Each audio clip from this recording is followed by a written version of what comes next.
O Senhor é a força da nossa vida.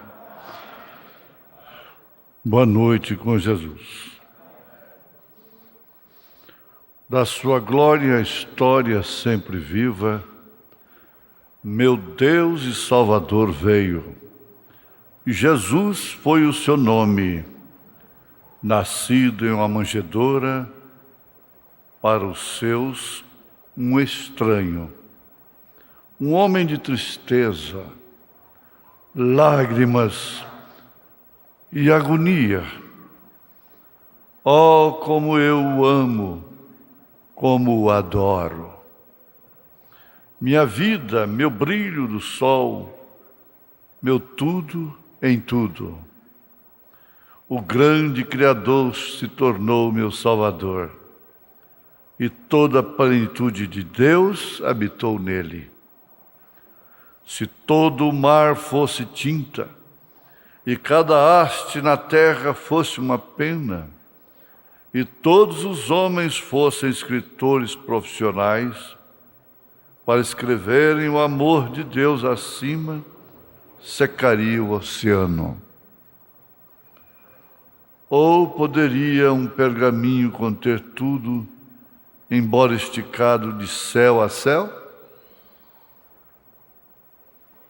Profeta desta era na mensagem O Poder Conquistador.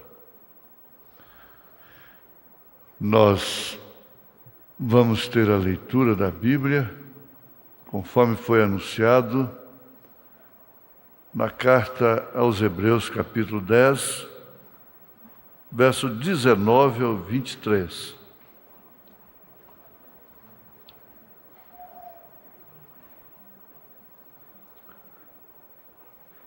Hebreus 10, 19. Tendo, pois, irmãos, ousadia para entrar no santuário pelo sangue de Jesus, pelo novo e vivo caminho que ele nos consagrou, pelo véu, isto é, pela sua carne, e tendo um grande sacerdote sobre a casa de Deus, cheguemo-nos com verdadeiro coração e inteira certeza de fé, tendo os corações purificados da má consciência e o corpo lavado com água limpa, retenhamos firmes a confissão da nossa esperança, porque fiel é o que prometeu. Deus amado, não temos dignidade de falarmos com o Senhor. Para tanto o Senhor proveu o meio eficaz, o meio que permite isto acontecer sem que morramos, que é o sangue de Jesus Cristo. Agradecemos por essa expiação, por essa propiciação, por essa cobertura. Todos nós vermelhos, sendo vistos pelo Senhor através do vermelho, ficamos brancos, mais do que a neve. Aceita a nossa gratidão agora, Senhor, mais uma vez, por tudo que o Senhor tem nos dado desde que nascemos. Pelo fôlego, pela vida, pela saúde e por sermos considerados uns dos outros irmãos. Em nome de Jesus Cristo, aceita o nosso louvor ante a Tua face. Amém, Senhor. Amém. Assentai-vos. Tenho um Deus, irmã Meire e o conjunto da fé.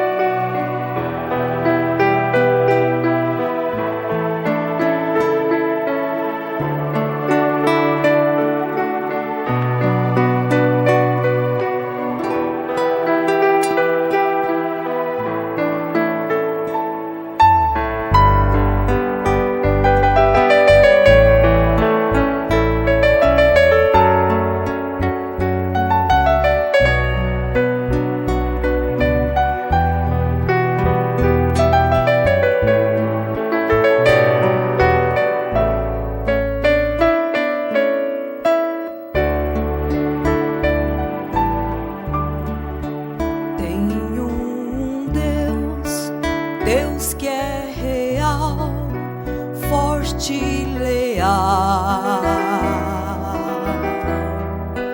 Deus de amor, bondoso pastor, Deus poderoso. Tem um Deus, Deus que é real, Deus de amor, que busca e transforma pedaços quebrados de vidas aflitas. Deus que liberta, sacia o sedento, tal qual no deserto, com povo amado. Deus de vitórias, Deus de alegrias, só em Cristo existe a paz.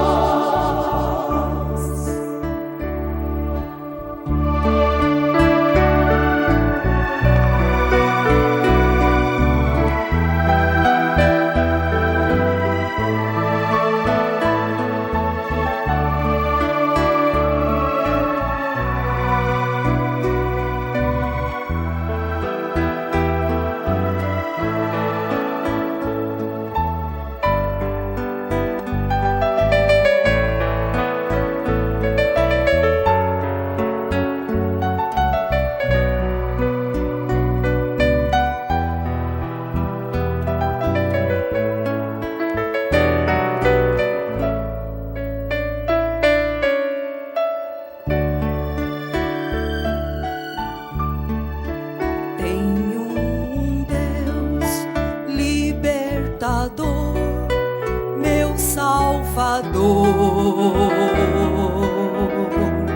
que livra os aflitos de seus anseios, Deus poderoso.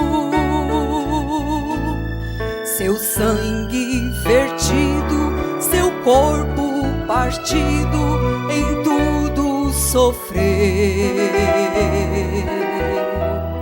E agora em glória ganhou a vitória, Deus poderoso. Deus que liberta, sacia o sedento, tal qual no deserto, com povo amado. Deus de vitórias, Deus de alegria, existe a paz. Deus que liberta, sacia o sedento, tal qual no deserto, com povo amado. Deus de vitórias, Deus de alegrias, só em Cristo existe a paz.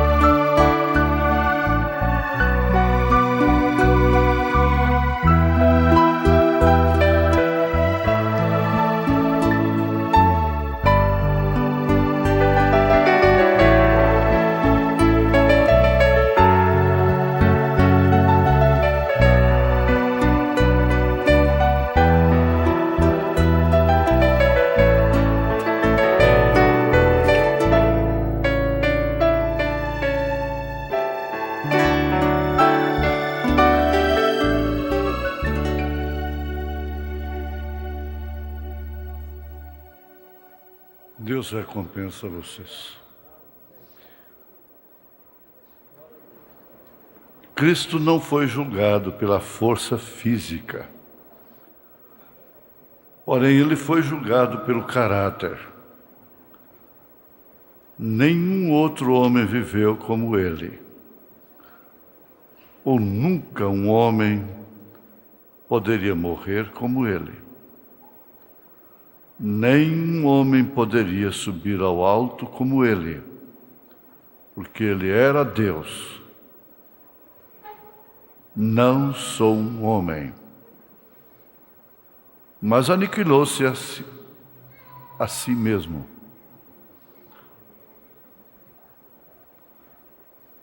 O poderoso conquistador. O profeta está se referindo ao Senhor Jesus Cristo. Um dos maiores segredos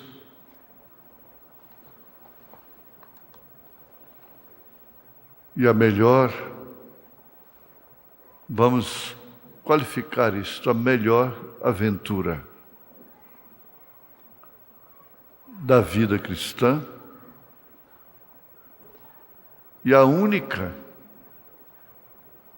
que realmente nos garante a vida eterna e, por que não dizermos, a nossa eleição, a nossa predestinação e assim a nossa posição no corpo de Cristo no arrebatamento. É entrar. Esta operação é muito significativa, porque para entrar tem que sair.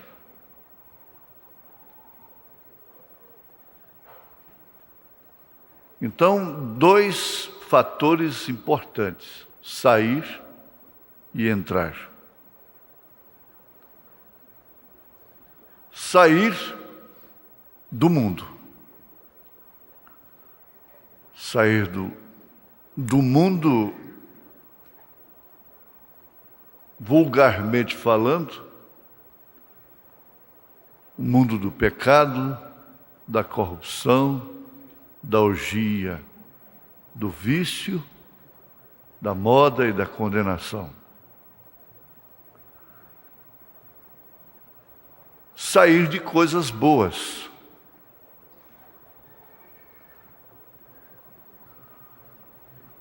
Muitas igrejas são boas, mas o grande segredo está em sair delas. A família de Abraão era muito boa, excelente família. Uma conduta e ordem exemplar. Uma família daquela, no mundo de hoje, seria o exemplo para os eleitos. Seria qualificada de eleita. No entanto, Abraão teve que sair dela.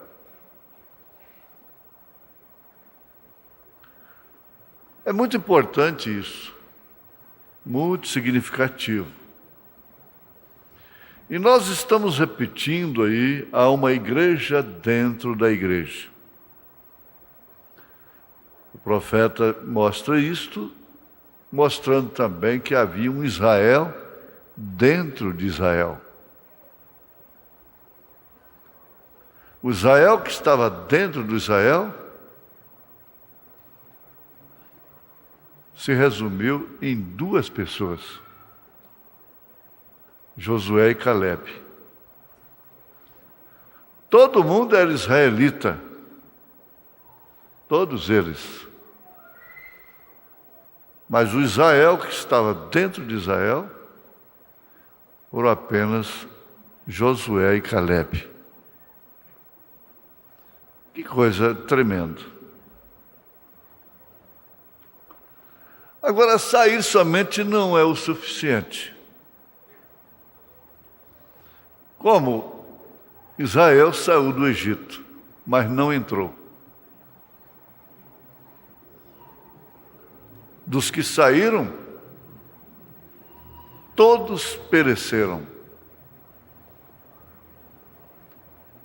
restando apenas Josué e Calebe, que entraram.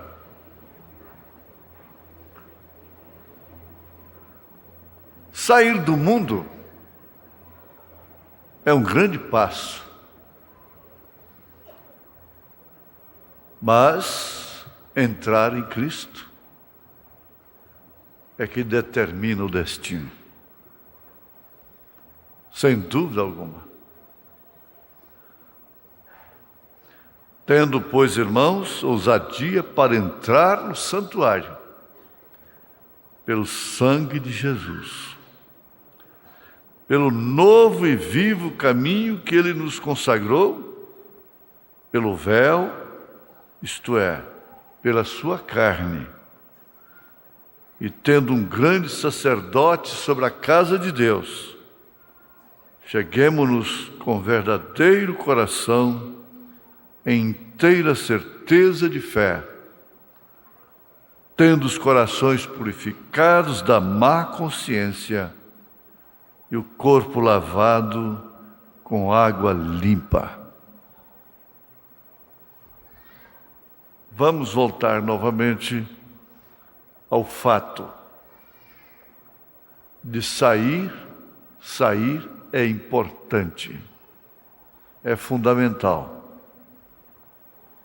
Mas entrar é que consolida, que determina o destino. Especialmente neste caso. Em Hebreus capítulo 11, o destaque sobre Moisés abrange todos aqueles que estão relacionados ali como heróis da fé. E ele saiu do trono de Faraó,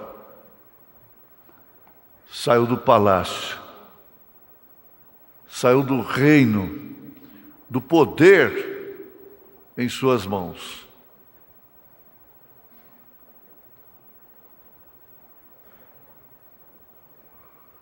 Para depois, então, tirar o seu povo, preferindo sofrer o vitupério de Cristo, porquanto ele mesmo era um tipo de Cristo. Enquanto que Josué, um tipo do Espírito Santo, substituto de Moisés. Mas veja que a coisa foi toda construída sobre renúncia,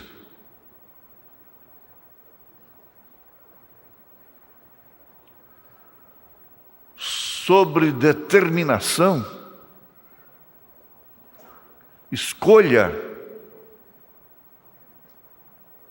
livre, espontânea, mas fomentada, alimentada pela predestinação, pela eleição. É exatamente isso aí onde você está,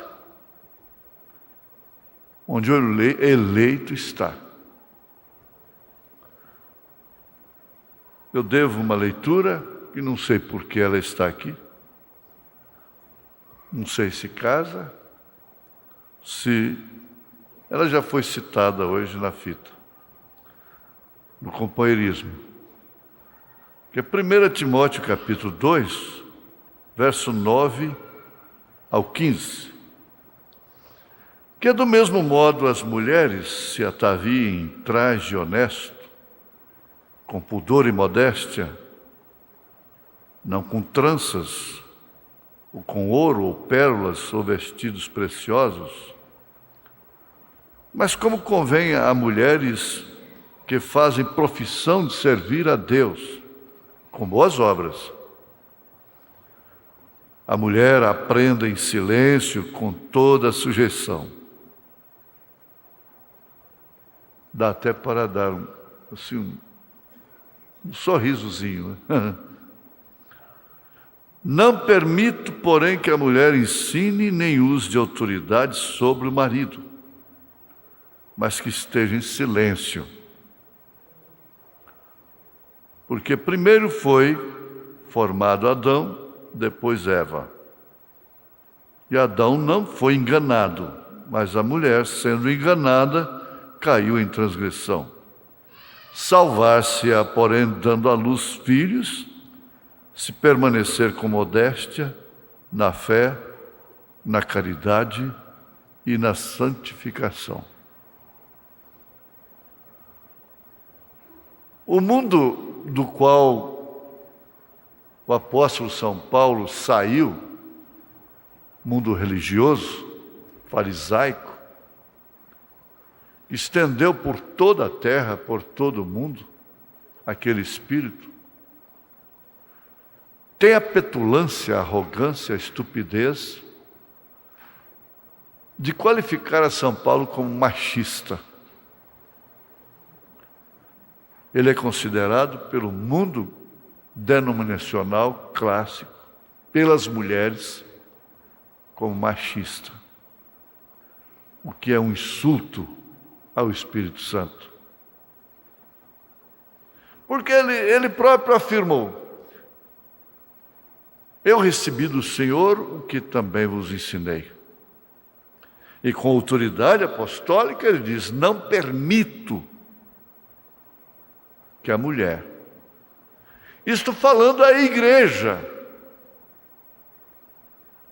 ele tomou, de fato, a mulher física mesmo. Efésios 5, 22 a 33. Como exemplo da igreja.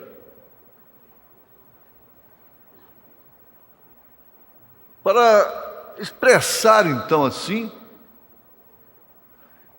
que ela de fato sofreu um êxodo, uma saída do espírito moderno, do espírito feminista, do espírito laodiceano. A igreja de Cristo saiu. Não se encontra lá. E esse espírito não se encontra nela. Isso é por natureza, diz o Smombrana. Quando escapamos da natureza herdada dos nossos pais, 2 Pedro, capítulo 1. Então ele vem e diz: a ovelha não se esforça para produzir lã.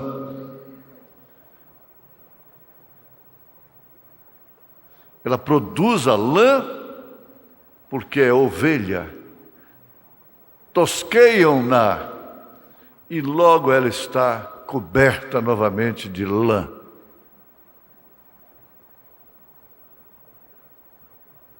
A sua natureza não é contenciosa, ela é branda, mesmo no sacrifício. O que não acontece com a cabra, com o bode. Então ele toma a natureza para nós checarmos a nossa natureza.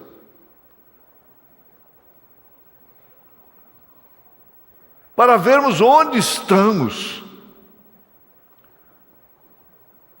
com quem nós estamos nos dando bem. As pessoas que não são espirituais, elas não se dão bem com aquelas que são espirituais. Elas se dão bem com aquelas que não são, como elas não são.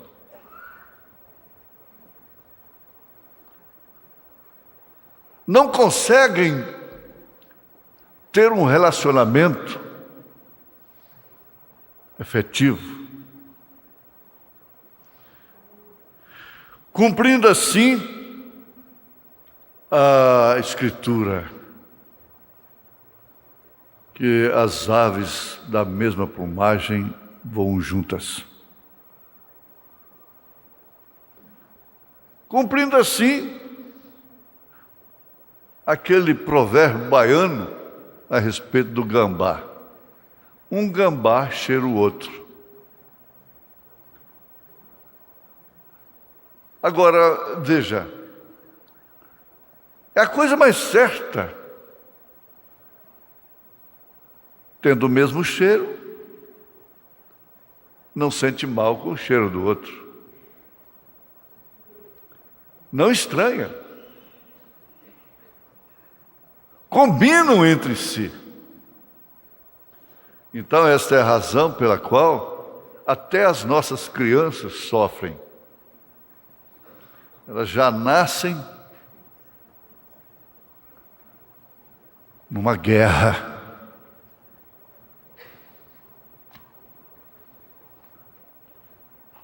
Porque a cada dia que passa, elas vão, de uma forma inocente, tomando conta de que estão entrando num confronto. Um mundo de confronto.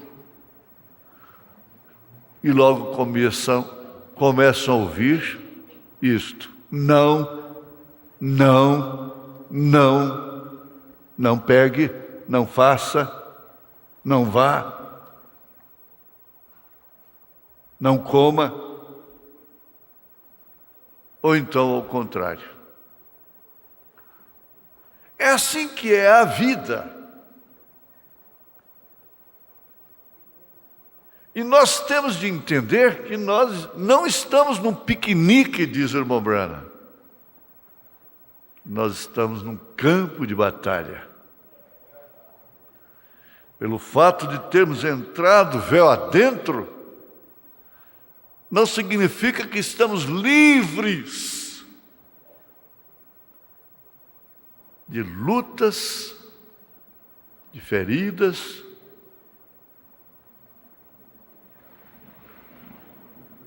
Não foi simplesmente pelo fato de terem saído do Egito, que eles estavam livres de quaisquer sacrifícios. Pelo contrário,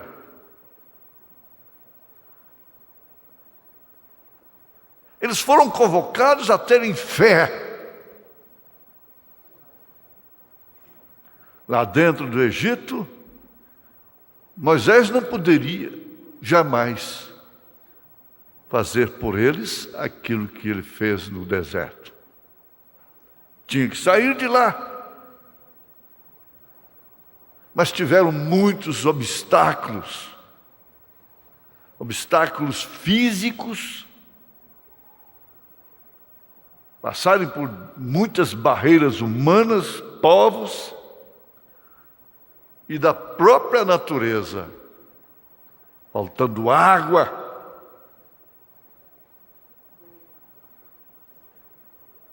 E por fim tiveram que ter uma rotina alimentícia que era o maná. E por causa disto, veja, os que não entraram murmuraram contra o próprio Espírito Santo, contra a própria palavra, contra a própria mensagem, contra o próprio Senhor Jesus Cristo. Porque o maná, sendo em forma redonda, não tinha princípio nem fim, falando de Jesus. Jesus Cristo. Ah, sim. Aí você vai se encontrando em alguma parte dessa história.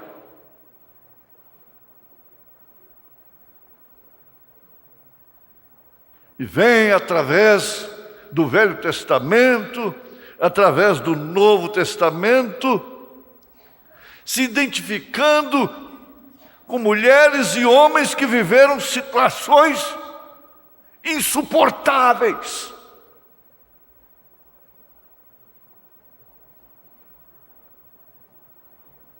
Porque você tem que observar.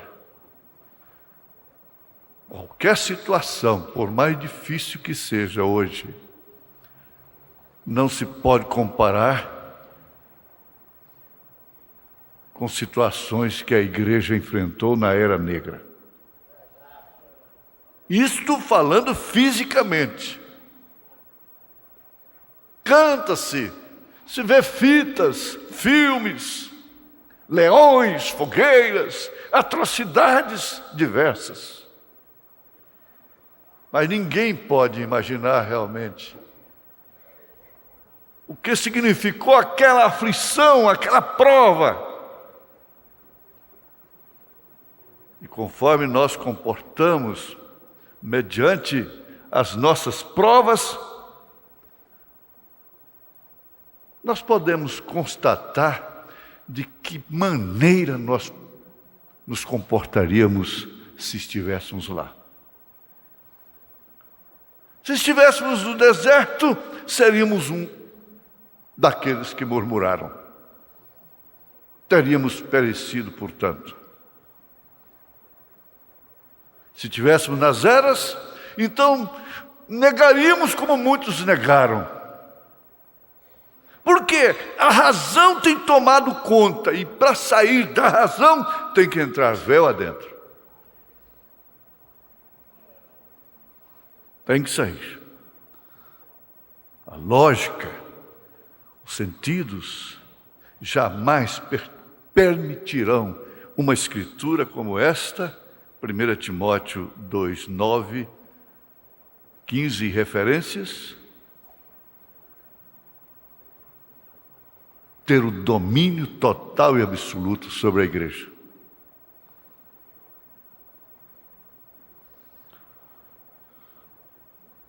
O profeta está dizendo, mensagem véu adentro, 69.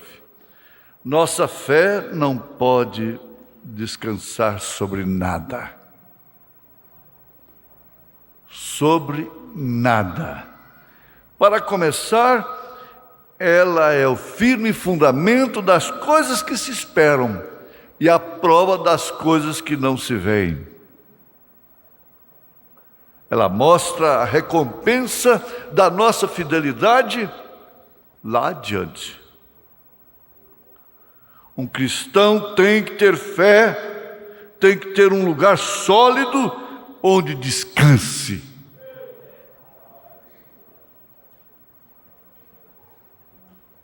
É um segredo. E a coisa mais difícil que está havendo é nós encomendarmos as nossas situações a Deus. As nossas pessoas, os nossos filhos.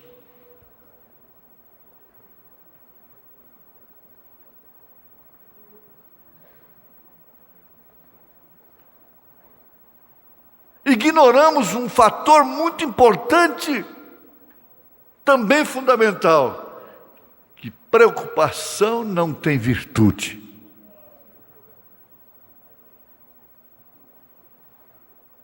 Exasperar, ficar nervoso, solucionou o problema? Ou agravou o problema?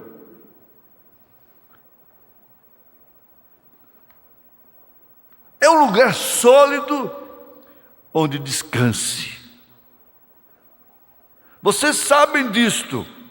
E o único lugar de descanso que um cristão verdadeiramente nascido de novo, que tem saído e entrado, pode descansar sua fé. Sabe onde? É na imutável palavra de Deus. Ela é sua regra de fé absoluta. E ela não é um jugo pesado. Ela não é um fardo pesado. É um jugo suave, é um fardo leve. Então ele não pode descansar sobre as areias movediças da mente, da razão, da teologia humana, ou mesmo de doutrinas, ou sobre alguma filiação com alguma igreja, da qual ele já deveria ter saído. Mas um verdadeiro crente, sua fé repousa solidamente, sem variação, à medida que ele se aproxima da palavra de Deus. E se você convive com ele, você vai perceber um pouquinho de honestidade, que ele é diferente. Ele rende, ele se rende. Ele prefere levar o dano, sofrer o dano. Ele prefere ser condenado.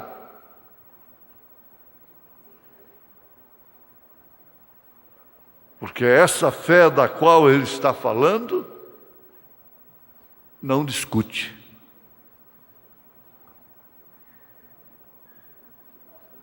Eu estava dizendo em algum lugar, talvez aqui, poucas noites atrás, eu desejava pregar tanto que preguei para minha esposa na cama até às 12 horas, dizendo a ela de quão glorioso era Jesus.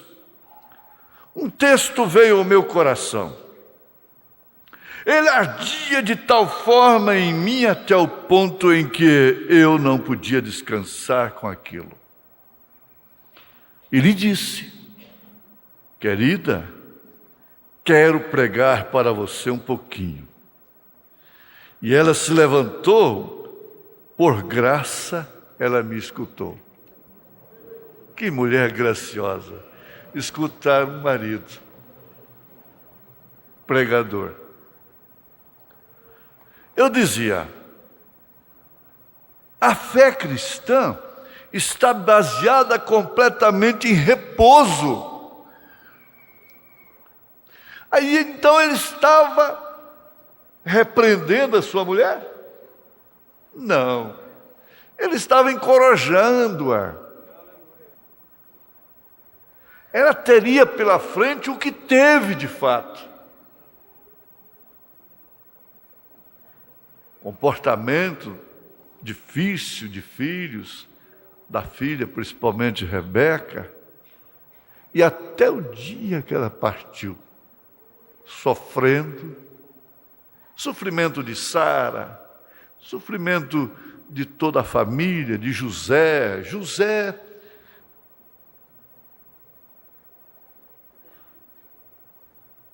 teve um tempo muito difícil. E como aquela mulher teve que ser calma, descansada, repousada. Ela tinha que pensar assim, mas acerca desse filho, só pode ter vindo realmente por um propósito.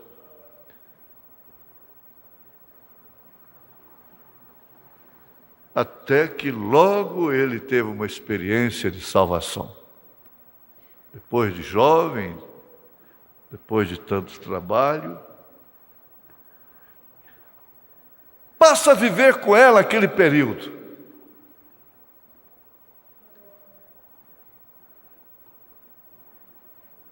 Por fim, ela vê José no altar. Vê sua filha Rebeca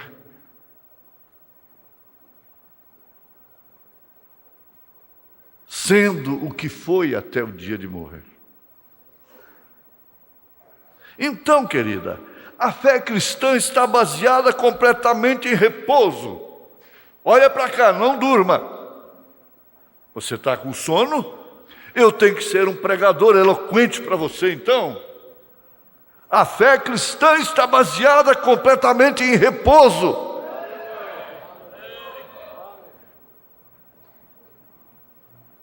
Isso é correto. Um cristão não é agitado.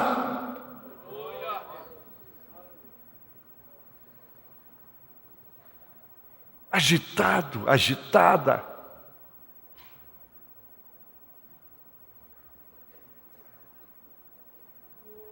Um cristão não corre de lugar em lugar. Ele repousa. Nesse sentido, ele é um preguiçoso. Para se agitar, ele tem preguiça de se agitar, de correr de um lugar para o outro. João, levanta, João. O vizinho achou uma carteira de dinheiro cedo, levantou cedo. Ah, mulher, mais cedo levantou quem perdeu a carteira. Deixa eu repousar. Deixa eu descansar de não fazer nada. Um cristão não corre de lugar em lugar. Um cristão não se irrita, nem discute, nem se preocupa com as coisas. Ah, mas que coisa! Se ele é um relaxado, um descuidado com as necessidades da família, seria isto? Não, pelo contrário. Um cristão repousa.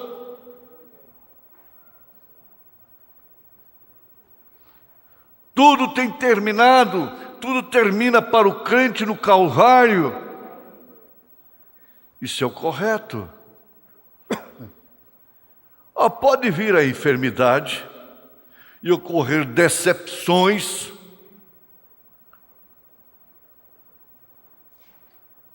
Mas o cristão está em repouso, conhecendo isto.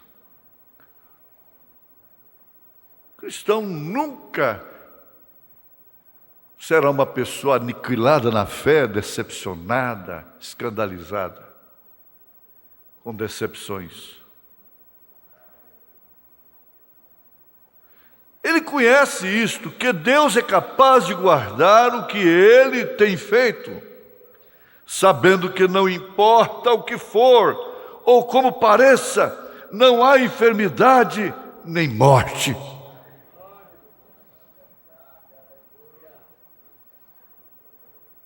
Não há fome.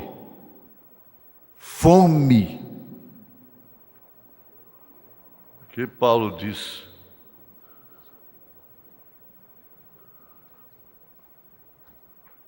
Aqui em Romanos 8. Os Romanos.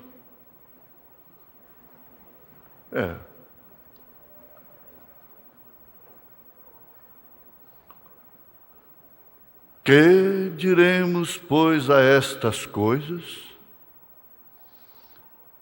Se Deus é por nós, quem será contra nós? Aquele que nem mesmo o seu próprio Filho poupou, antes o entregou por todos nós. Como não nos dará também com Ele todas as coisas?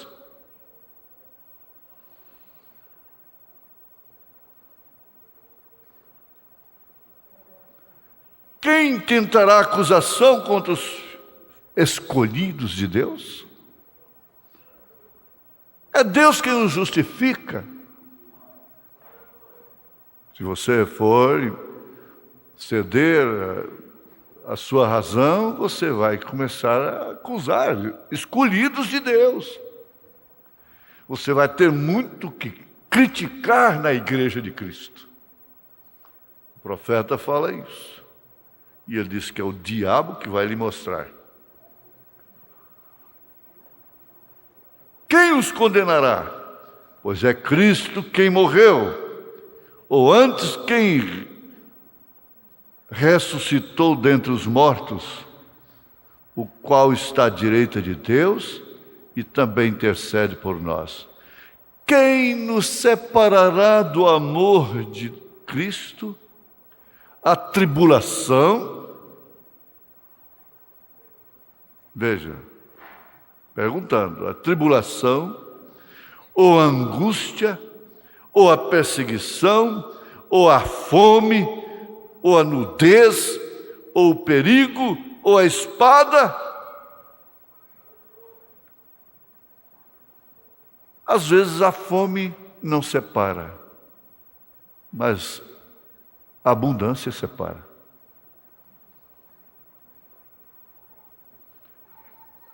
a nudez, a dificuldade para se vestir.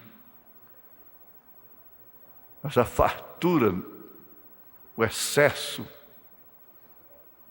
já está mostrando que o nosso espírito está ansioso, ocioso. A prosperidade, como está escrito, por amor de ti somos entregues à morte todo dia.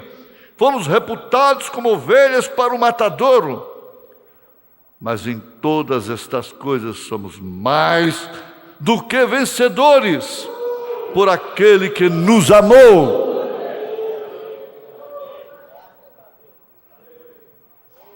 Porque estou certo de que nem a morte, nem a vida, nem os anjos, nem o presente, nem o porvir,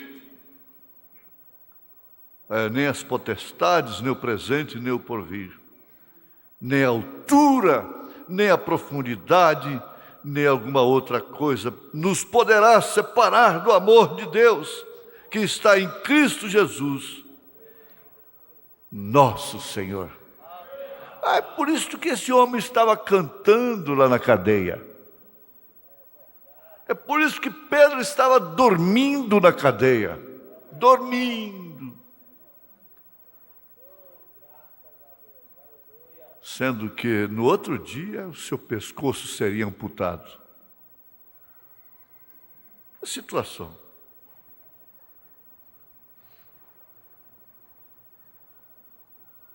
Sabendo que não importa o que for ou como pareça, não há enfermidade nem morte, não há fome ou qualquer outra coisa que nos possa separar do amor de Deus que está em Jesus Cristo.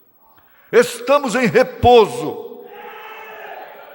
Deixe que o velho barco se mova para onde queira. A âncora está firme.